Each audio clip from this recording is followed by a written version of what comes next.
తీసుకున్నాక అది జరిగేటువంటి విషయం కాదు. పైగా నా నాయకుడు రోజు నాకు టచ్లో ఉన్నారు.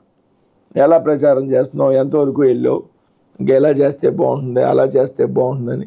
సిద్ధార్థ్ సింగ్ గారు రోజు మాట్లాడతారు నాతో, శివప్రకాష్ గారి గారు రోజు మాట్లాడతారు.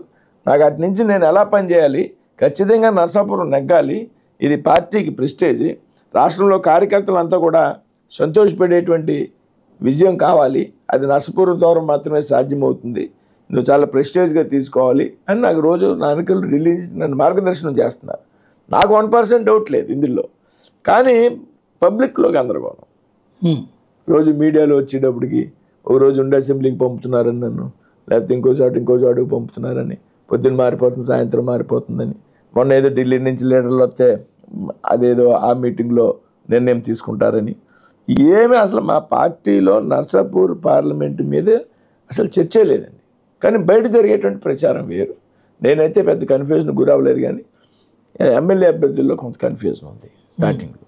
పబ్లిక్లో ఏదైతే వార్తాపత్రికల్లో వస్తే నిజం అనుకునేటువంటి ప్రజల్లో ఉంటుంది చాలామందికి, పబ్లిక్లో కన్ఫ్యూజన్ ఉంది. రోజు నాకు కొన్ని 100 ఫోన్లు వస్తాయి, ఆ సబ్జెక్ట్ వదిలేయండి, ఇందులో ఏమీ మార్పు ఉండదు, మీరు పని చేయండి అని చెప్తాను అంతే.